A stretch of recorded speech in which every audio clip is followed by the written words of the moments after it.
At 12:37, welcome back to Live Impact News on WCNC Plus. Okay, so we got to talk about football, of course. Before we get to the Super Bowl, we need to talk about Carolina Panthers, our own Luke Kuechly, who is headed to Canton for the Hall of Fame. And wow, that Wonderful. is just amazing. Eugene Robinson in the house. My man is also here. So this is cool. There's a first for Eugene and Jane show. And that's right. You know, that is a first. All right. Yes, don't you love it? So all this right. is a great day all around. Gene and Jane, how about it? Yeah, I like we're that. going to put this That's as a screenshot and just kind of throw it in Nick Sturdivant's face because, you know, he likes to boast that it's all about, you know, we had the ball Eugene and Nick. Yeah. But it's a different kind of dealio. It's a different vibe. That's all right. And that's all right because we're going to bring it different here. So let's talk about Luke, Eugene. Yes, I indeed. mean, what was it like hearing the news that Luke is going to the Hall of Fame? I was so excited for him. I texted him earlier that day and say, hey, I'm praying for you. Awesome. So excited that you have a chance to be in the Hall of Fame.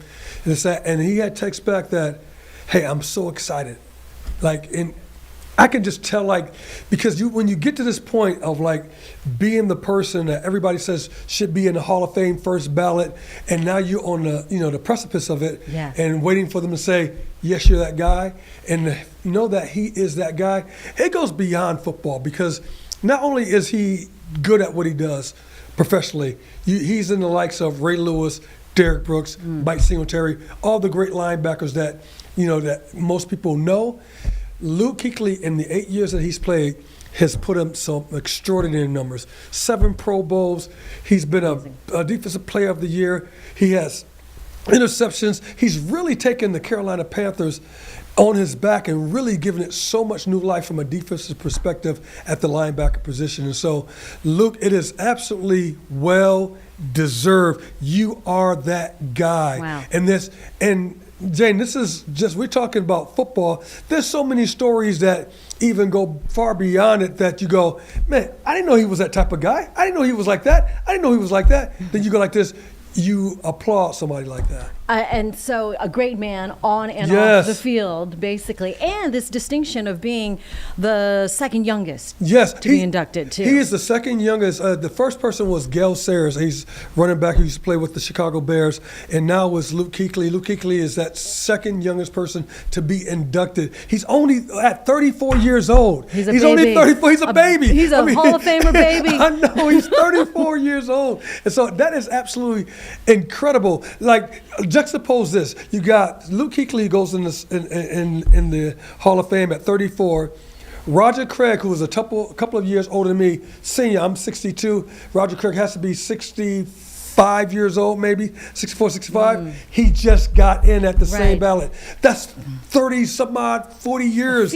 I know that after he finished playing. So I'm so happy that Luke gets to experience this right now. Get the flowers right now. So that's great. And live, just a real, your best life. Yes. At 34, 35 by the time he's at the ceremony, right? Yeah, and Jane, let me just tell you this one story. I remember we were doing the Carolina Panthers used to have a Carolina Panther cruise, and I would host some of those cruises, and you have a number of guys who would go on, and Luke was one of those steady guys.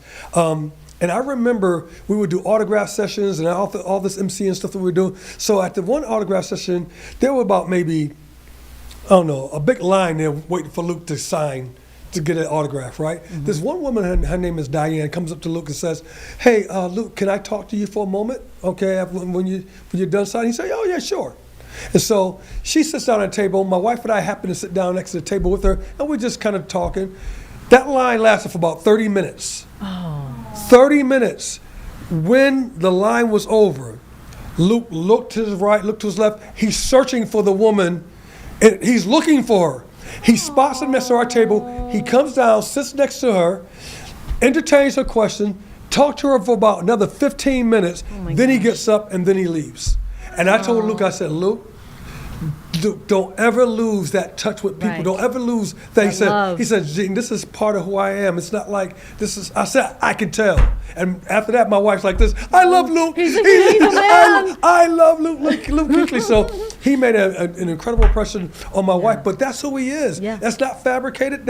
He's just that guy. And to be greeted by Julius Peppers for the announcement, my goodness. Yeah, and what I love about it, because both of whom are really understated legends of the game, right? With the Carolina Panthers, like Julius is not up for all the fanfare stuff. Right. He's not, and neither is Luke. But I know that it means something to him, because to have Julius Peppers come and say, "Hey, Luke, welcome to the 2026 class of the Hall of Fame," you know, and it's not like the things of going off this, that, but just their interaction, like you would think is going to be all exciting, but it wasn't. It was like almost matter of fact and so understated, and that's who those two men are. They're just real understated in the back. Let me do my job at a high level, but I'm understated and humble in the back. Cool I love the cucumber. They're both Absolutely. like that. Yeah. But we'll punch you in the mouth legally, though. Oh, Jay, they will knock you out legally. Right, yeah. What is it like knowing his style of play? There, the line of scrimmage, you know, just kind of, did they trash talk? Did Luke trash talk a little bit? No, I don't think Luke trash talk at all. But what Luke is known for, and this is what separates him from a lot of linebackers, safeties, a lot of people who are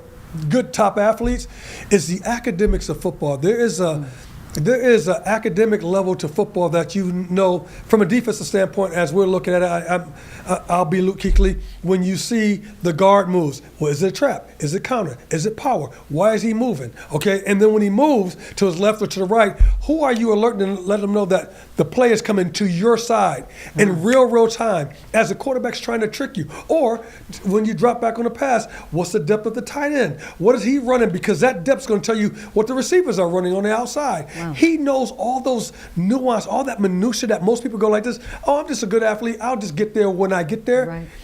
Luke is a top athlete because of the academics of football, which he knows and which he communicates across the field to everyone to let them know, "Hey, get ready.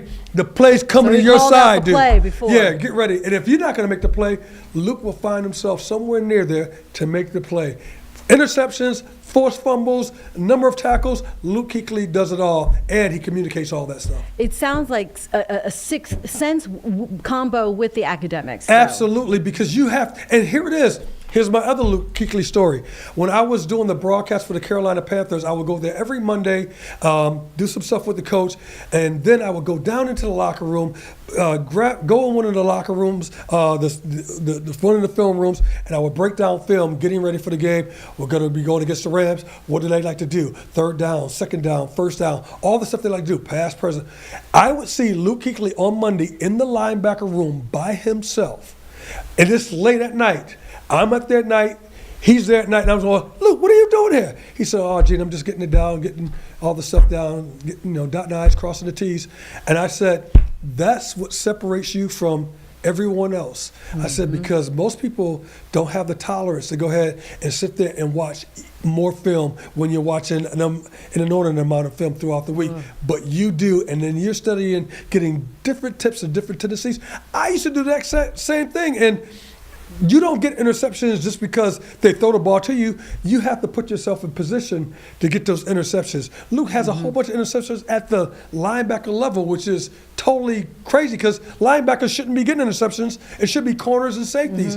He has, 12, 13, 14, Amazing. 15. He has a whole bunch of interceptions. I'm like, Luke, man. But it's because he studies the game and he understands where the ball is going. He put in the work. He put in a lot of work. You put in the work. You put in the work. Luke's got a campaign for you now. Yeah, I got guys over here campaigning for me. Okay. But Jane, just to know that I've been mentioned in that category. I've been nominated every year since like 2009 for the Hall of Fame, right? And I know I'm an older guy, I get it, but to be nominated in that class, knowing that you're one that somebody thinks that is deserving of that, I'm telling you, and I don't say that like because it's a nice thing to say. I'm like, that's what an honor because I'm a free agent. out of Colgate University who walked on, who should never even be playing football at all. If I do, maybe 1 or 2 years, I got to play 16 years and have an incredible career. And so, and go to Pro Bowls, go to Super Bowls, Bowl. and all that type of stuff. Yeah. So I got to do all that stuff and get a Super Bowl ring. So I'm satisfied and I'm happy. And even when I run into some of the guys like a Ronnie Lott, a Leroy Butler, some of the guys who are Hall of Famers, they say this to a man. You know what, man? You should be here. He said, with your record and all the stuff, you should be here. So just knowing that that's the way they feel about me, and that Means a lot. It means a lot. Yeah. I mean, yeah, we give you your flowers every day. Hey, I'll take some flowers. I'll take some petunias. Give me some roses. I'll take some lilacs. Okay. Okay. Oh, you like the lilacs? They One of smell the very greatest of all nice. time for the Seahawks. Well, That's yeah. great. So I got to do some good stuff. Yeah, you And got everything. Yeah, so all right, we some get really you good the stuff. hardware and the yellow jacket. The yellow jacket's next. I'll take a yellow I'll jacket. take a yellow So jacket. obviously you know who you're rooting for. Yeah, so I am rooting Come on. I'm rooting for Seattle. However, However? my student Garrett Barberry, who is the current center, I've coached him at Charlotte Christian, and I got a chance to talk to him, ahead of the Super Bowl as he's getting ready to go down there. And I'm like, if Seattle were to lose, I will be cheering for my guy because I realize the road he's taken from going from Charlotte Christian, playing tight end and playing defensive line, going to NC State, and then getting moved to the offensive line at center and becoming a #1 draft pick. That is crazy. A great story. That's a great story. It's crazy. And now to find himself in the Super Bowl. So G Bunny and Garrett, if you guys win, I am so happy. Coach Rob is happy for you and your wife, Carson, who she used to run track for me. That's fantastic. What is the Eugene Robinson key to victory for Seattle then? I think what it's going to come down to, whatever team has the ball last, and the reason why I say that, because both offenses are really, really good. Sam Darnold has 20, 25 touchdowns, but he's been really consistent, and he's been really mobile when he needs to be mobile, and he's really galvanized that team, and he has a load of weapons, from Walker in the backfield, from Njigba, who had won the Offensive Player of the Year. He has almost 1,700 yards receiving, and he has 10 touchdowns. I mean, they can score the points. tools. They really can score points, and their defense is they're monsters. They're beasts. They're a beast. And so Seattle on paper is favorite. However, the same thing could be said about the New England Patriots. Drake May, he made me a believer. I watched that young man. I'm going like this. This dude right here is the truth. He is as good as anybody we've seen, from a John Elway, from a Dan Marino. That guy is that good. And when we look at that and look at some of the guys from Boutte they have, Diggs, Stevenson in the backfield, they can score points. So I think it comes down to this. Whoever has the ball last, because it's going to be a close game, Right. Whoever has it last with 1 minute and 30 seconds to go will most likely score either a field goal or a touchdown to go ahead and win the game. What that score last prediction word. time? So I think it's going to be somewhere around 2017, 23-17.